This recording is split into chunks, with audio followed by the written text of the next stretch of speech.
Welcome students to the next part of the chapter Magnetic Effect of Electric Current. In this part we are going to study about domestic electric circuits, AC alternating current, DC direct current and overloading and about short circuit. तो सबसे पहली बात electric current के chapter में बताया था, electricity एक chapter था तुम्हारा, उसमें बताया था कि domestic circuits are in parallel combination. क्या आपको बताया गया था कि डोमेस्टिक सर्किट में जितने भी अप्लायंसेस होते हैं they are in parallel combinations apart from except fuse जिसको आप एमसीबी भी बोलते हैं आजकल, एंड स्विच। ये जो दो चीजें हैं fuse and switch, they are in series, rest of the appliances are in parallel. और क्यों पैरेलल में होते हैं वो पिछली वीडियोज में जाके आप ढूंढ सकते हैं। और ये जो सीरीज में है are in series with live wire, ये याद रखना आपको। अब लाइव वायर आया है तो सबसे पहले ये फिगर देखो आप, it is a circuit diagram for domestic electric circuit. यहाँ पे तीन टाइप के वायर्स हैं, green earth, red live, blue या ब्लैक होगा विच विल बी न्यूट्रल। पहले तो इन तीनों के काम समझो। जो ग्रीन है आपका अर्थ वायर बोलते हैं, अर्थ वायर सेफ्टी डिवाइस है, protect us from electric shocks. कैसे? By carrying extra current from the device to earth. अगर आपकी डिवाइस यूज कर रहे हो आप कोई और उसमें किसी कारण से एक्सेस करंट आ जाता है मोर देन इट्स रिक्वायरमेंट, तो वो एक्सेस करंट उस अप्लायंस की बॉडी में आ जाता है। अगर आप उस बॉडी को टच करते हो तो आपको लगेगा इलेक्ट्रिक शॉक। और अगर आपकी अर्थिंग प्रॉपर है तो वो जो एक्स्ट्रा करंट है जो उसकी बॉडी में आया है वो डायरेक्ट कहाँ चला जाएगा?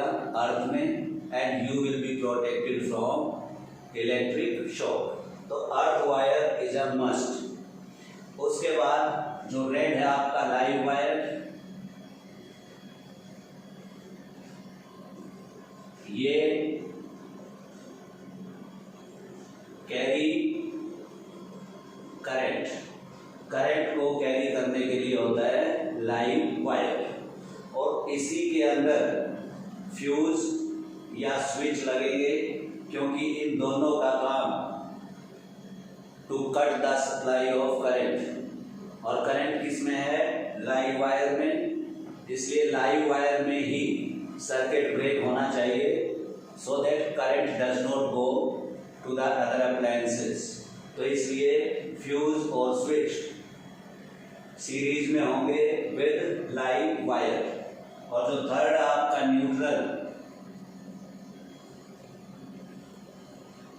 meant for completing the circuits, completing the circuit। क्योंकि तुम्हें पता है कि अगर सर्किट इनकम्प्लीट है तो करंट विल नॉट फ्लो। तो अगर आप न्यूट्रल वायर को भी काट देंगे बीच में से तो आपका अप्लायंस काम नहीं करेगा। बट न्यूट्रल को नहीं काटना है, अगर अप्लायंस को रोकना है तो we have to cut the live wire. क्योंकि अगर न्यूट्रल को काटा आपने, लाइव अप्लायंस में जा रहा है और उसके थ्रू करंट भी अप्लाई अप्लायंस काम नहीं करेगा बट उसकी बॉडी में करंट होगा, और अगर आप उसको टच करते हो तो again you are going to experience electric shock. तो ये याद रखना है बेसिक वायर्स का काम। उसके बाद यहाँ पे देखो आप, ये बाहर से लाइन आई है आपके घर में आते ही सबसे पहले मेन फ्यूज होता है, मीटर से पहले होता है ये। तो ये मेन फ्यूज में देखो लाइव वायर में ये क्या लगा दिया, फ्यूज। अगर बाई चांस पीछे से ज्यादा वोल्टेज आ जाती है तो ये फ्यूज ब्रेक हो जाएगा और आपके घर की सारी wirings they will remain safe. अब अगर ये फ्यूज ब्रेक नहीं होता है तो क्या होगा, आपके अप्लायंसेस डैमेज होने का चांस हो जाएगा। फिर ये दोनों वायर देखो, ये लाइन और ये neutral, they are entering into electric metre.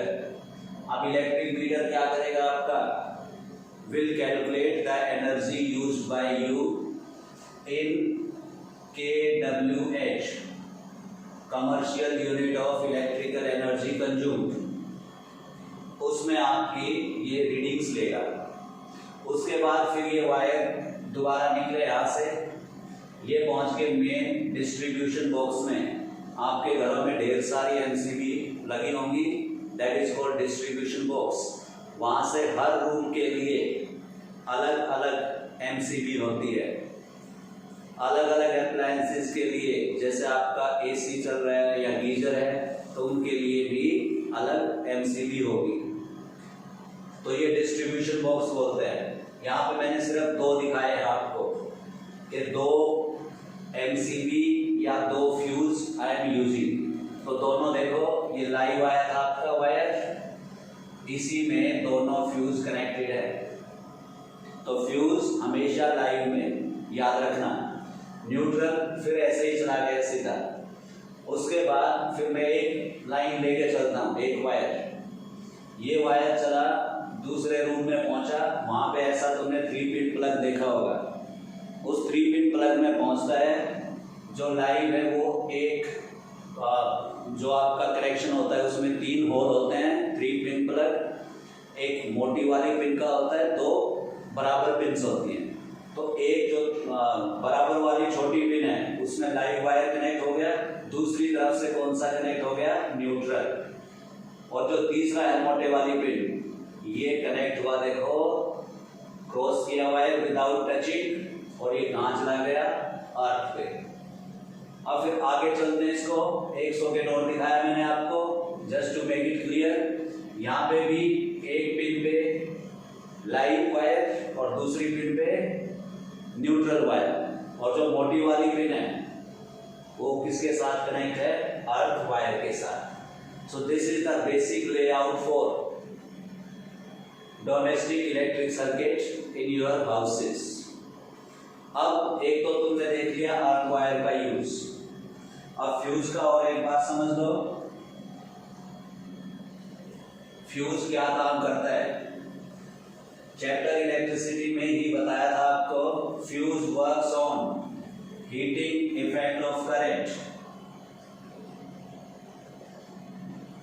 Heating effect of current. इस फ्यूज वायर का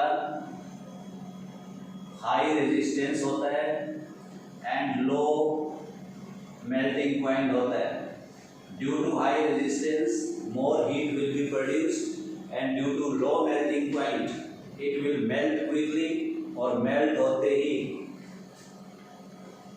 breaks the circuit, melts on passage of more current and breaks the circuit. So this is again a safety device. Protect from short circuit। अब ये आ गई short circuit से हमें बचाता है।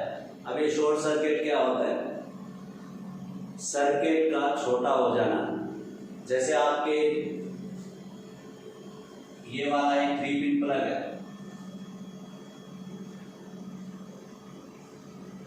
ये लाइन और ये न्यूट्रल और लाइन, यहाँ पे इनके बीच में गैप है। अगर आप यहाँ पे एक वायर ऐसे अटैच कर देते हो दोनों पिन्स में डायरेक्टली, तो क्या हो जाएगा? Short circuit. So this will be short circuit. मतलब क्या हुआ? Live wire is connected to neutral wire. तो किसी भी तरीके से अगर लाइव वायर और न्यूट्रल वायर टच हो जाते हैं तो that leads to short circuit. तो ये शॉर्ट सर्किट क्या लिख देता हूं मैं?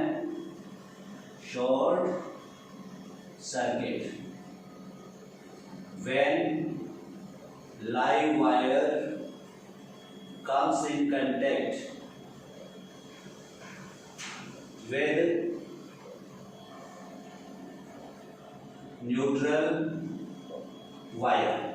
तो सर्किट छोटा हो गया और इस टाइप पे होते ही क्या होगा? Electric current increases very quickly। Electric current increase हो जाएगा। इलेक्ट्रिक करंट इंक्रीज होते ही हीटिंग इफेक्ट के कारण more heat will be produced और उसके बाद एक स्पार्क होगा और उसके बाद एक फायर हो जाएगी और फायर होने के बाद सारे अप्लायंसेस आपके डैमेज हो जाएंगे। तो दिस इज शॉर्ट सर्किट। अब ये शॉर्ट सर्किट से बचाएगा कौन? आपको फ्यूज बचाएगा। जिस भी टाइम पे ये लाइव और न्यूट्रल टच करेंगे तो मोर हीटिंग के कारण जो फ्यूज वायर है आपका that will melt and break the circuit.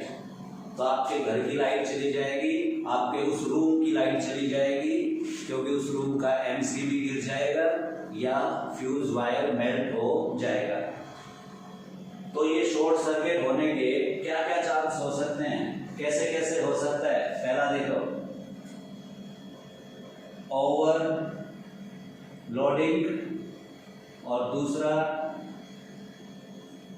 Faulty wires. Overloading का नाम से पता चलता है you are putting more load. कैसे?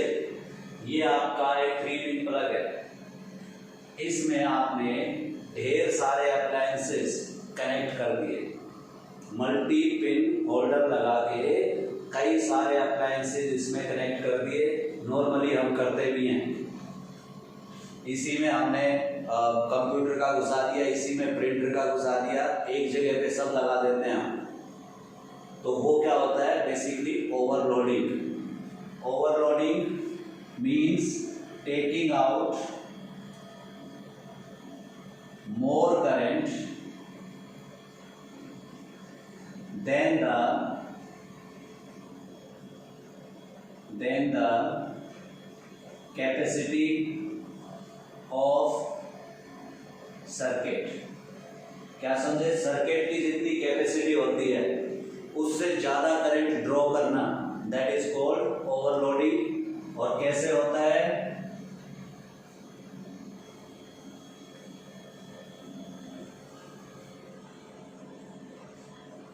बाय कनेक्टिंग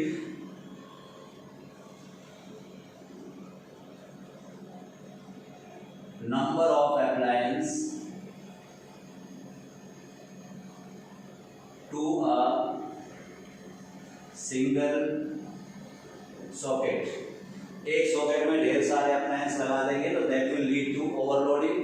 ओवरलोडिंग में more current will be produced. More current leads to more heat से insulation of wires melt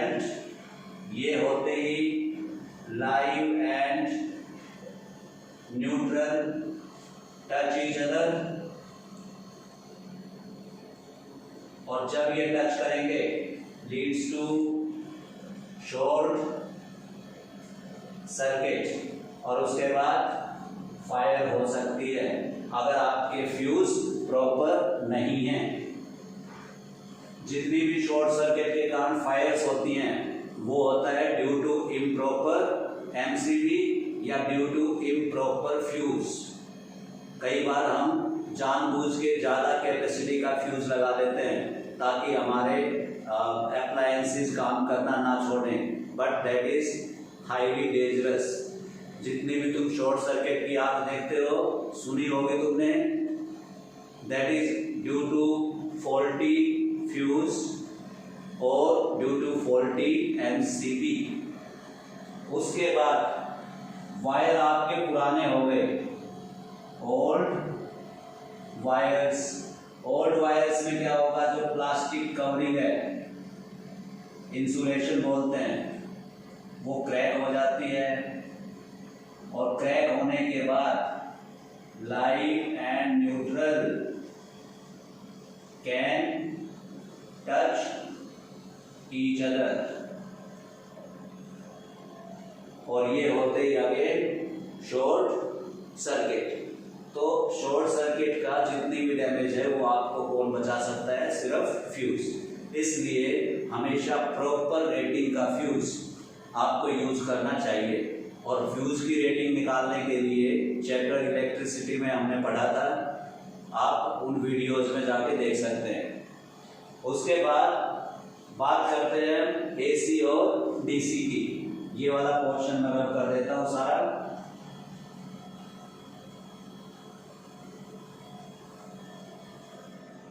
तो इलेक्ट्रिसिटी जो आपने पढ़ी अभी और पहले भी पढ़ी है, तो उसमें ये बताया गया आपको कि इलेक्ट्रिसिटी आपकी सबसे कन्वीनियंट फॉर्म ऑफ एनर्जी है। बहुत अच्छे से आप उसको यूज कर सकते हैं by the operation of a switch, but आपको ध्यान रखना पड़ेगा,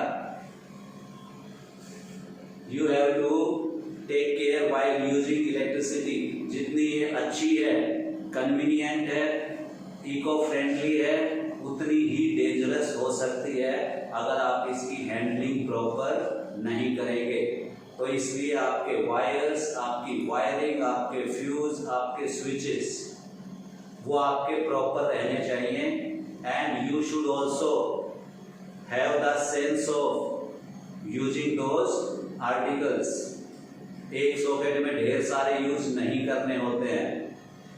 अब करंट दो टाइप का है, एसी और डीसी जनरेटर पढ़ा था हमने, तो हम एसी और डीसी के बारे में डिफरेंशिएट करते हैं कि क्या क्या होता है। तो यहाँ पे लिखते हैं एसी, यहाँ पे लिख दिया डीसी। फुल फॉर्म लिखता हूँ, alternating current, and this is direct current. पहले इनके सोर्सेज पे आ जाते हैं बेटा, कहाँ से आपको एसी मिलता है, कहाँ से डीसी मिलता है। समटाइम्स ये क्वेश्चंस पूछा जाता है आपको। तो इसके सोर्स क्या है, एसी जनरेटर। इसके क्या क्या है, ध्यान से देखना, cell, battery, rectifier, DC generator. These are the sources of direct current. अब नाम के हिसाब से पहली चीज देखो, ऑल्टरनेटिंग है तो it changes direction after every half revolution. जैसे जनरेटर में पढ़ा था आपने, हाफ रिवॉल्यूशन के बाद direction of current gets reversed, और यहाँ पे no change in direction, no change in direction, ये एक ही डायरेक्शन में चलेगा। दूसरा, अब यहाँ पे रिवॉल्यूशंस होती है और नंबर ऑफ रिवॉल्यूशन पर second, that is called frequency. तो इस वाले की फ्रीक्वेंसी भी होती है। तो AC हैज गॉट फ्रीक्वेंसी, और यहाँ पे लिखते हैं frequency in India, this is 50 hertz, मतलब 50 साइकिल्स इन 1 सेकेंड, और हर हाफ के बाद डायरेक्शन चेंज करता है। तो इसका मतलब एक साइकिल में डायरेक्शन चेंजेस 2 टाइम्स, और 1 सेकेंड में कितनी हो जाएगी 100 टाइम्स। तो तीसरी ये भी लिख लेते हैं, चेंजेस डायरेक्शन 100 टाइम्स पर सेकेंड, 1 सेकेंड में 100 बार डायरेक्शन चेंज करता है। इसको टाइम के हिसाब से भी कर सकते हैं आप। यहां से क्या पता चलता है, after every 1/100 second it changes direction. तो ये भी लिख देते हैं, changes direction every 0.01 second, every 1/100 second it changes its direction. और यहाँ पे ऐसा कुछ नहीं होता है, तो यहाँ पे हम लिखते हैं no frequency, direction change no, ये भी आपका क्या है नो। कितना सिंपल है, डीसी में सब कुछ नो नो है, यहाँ पे होता है सब कुछ। उसके बाद ग्राफिकल रिप्रेजेंटेशन है बेटा,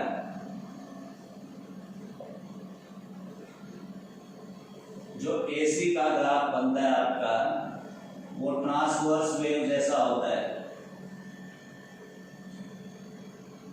यहाँ पे क्या शो हो रहा है, डायरेक्शन एक बार देखो, इस डायरेक्शन में एक बार करंट ज्यादा होता है और फिर कम हो जाता है, फिर दूसरी डायरेक्शन में इंक्रीजेस एंड देन डिक्रीजेस। तो इस डायरेक्शन को मैं लिख देता हूँ पॉजिटिव, इसको लिख देता हूं नेगेटिव।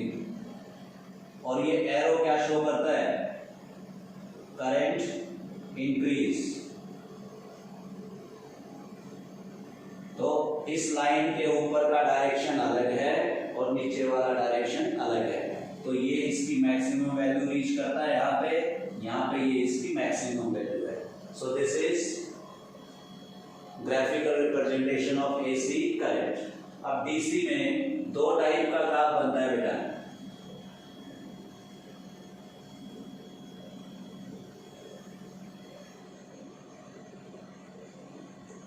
ये आपका करंट का है, और डायरेक्शन देखो कहाँ रही, ऊपर ऊपर है पॉजिटिव, तो same direction but value of current also remains constant.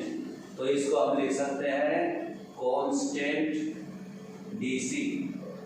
ये वाली में आपको करंट मिलता है कांस्टेंट और डायरेक्शन सिंगल है।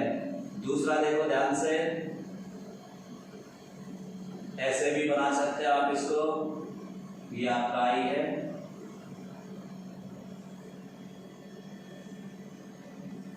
इस वाले में क्या दिख रहा है आपको, current increases then decreases, then increases then decreases, but direction remains same. तो यहाँ पे हम इसको बोल सकते हैं varying DC, changing DC। In this DC current is changing, यहाँ पे करंट रिमेन्स कांस्टेंट, और यहाँ पे करंट भी चेंज कर रहे हैं और साथ में डायरेक्शन भी चेंज होती है। तो this is AC and DC। और अपने जितने भी सारे अप्लायंसेस हम नॉर्मली यूज करते हैं, they are made to work on alternating current. इसलिए जो आपका इन्वर्टर है, सुना होगा आपने इन्वर्टर, इन्वर्टर क्या करता है बेसिकली, पहले तो बैटरी को आप चार्ज करते हो, बैटरी चार्ज, फिर आपकी जब बिजली चली जाती है तो बैटरी से निकलता है क्या, DC। फिर आपकी यहाँ पे वो डिवाइस रखी होती है बैटरी के ऊपर, उसको हम बोलते हैं इन्वर्टर। ये क्या करता है, इस DC को इन्वर्ट कर देता है। इन्वर्ट करके मतलब डीसी को किस में कन्वर्ट कर देगा, एसी में, and then your appliances are working. So this was about AC and DC. एक चीज और जो बतानी है,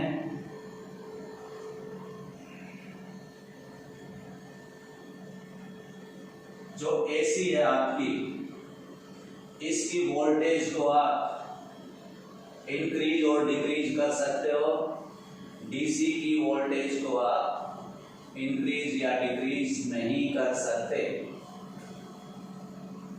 और उसका फायदा भी है। एसी और डीसी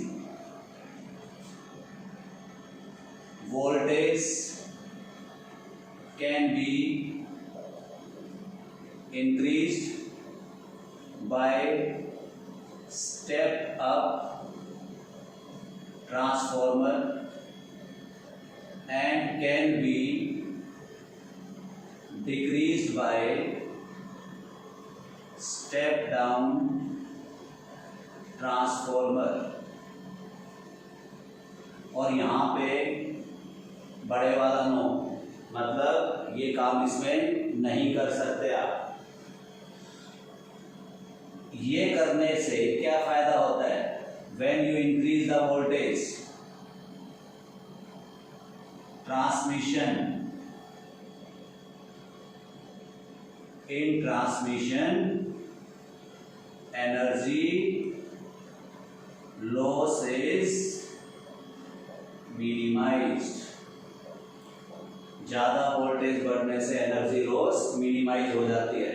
तुमने देखा होगा शहरों के बीच में जब कहीं से बिजली आती है, वहाँ पे वायर्स बड़े मोटे मोटे होते हैं और पोल्स के ऊपर बोर्ड लगा होता है बड़ी हाई वोल्टेज का, 11,000 वोल्ट्स, 40,000 वोल्ट्स।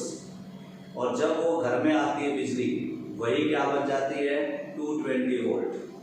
तो क्या करते हैं, जो आपका जनरेटर है, hydel power plant for example, वहाँ पे जो बिजली प्रोड्यूस हुई आपकी, उसकी वोल्टेज को इंक्रीज करके दूसरे शहर में भेजा जाएगा ट्रांसमिशन लाइंस में, और वहाँ पे उस ट्रांसमिशन लाइन में voltage will be increase very high.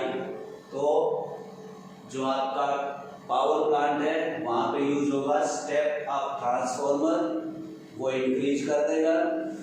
उसके बाद वो पहुंचेगा आपके घर में, घरों से पहले स्टेप डाउन ट्रांसफॉर्मर होगा, वो उसको वापस 220 पे लेके आएगा और फिर आप उसको यूज कर पाते हैं। उसके बाद और ये इंक्रीज करने के कारण जो एनर्जी लॉस है दैट इज हाईली मिनिमाइज। तो एक लिखते हैं हम, advantage of AC over DC क्या है, ये क्वेश्चन कई बार आता है। तो हम लिखते हैं AC can be transmitted from one place to another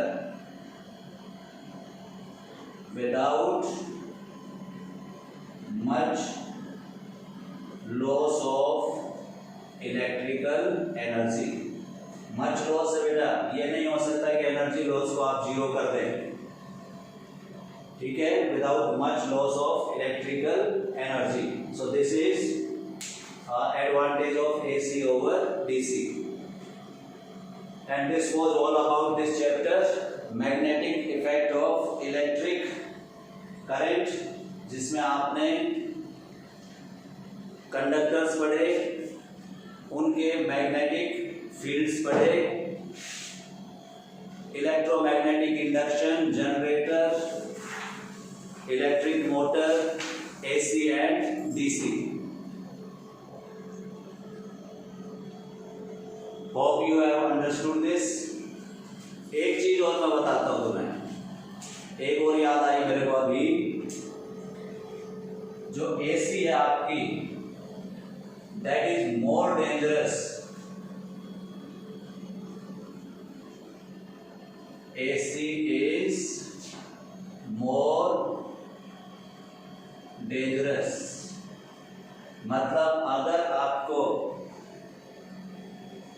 AC में टच हो जाता है कभी, तो that can be highly dangerous, that can take your life। So while working with AC, high insulation is needed। high insulation is needed। एक ख्याल रखना, normally कई बार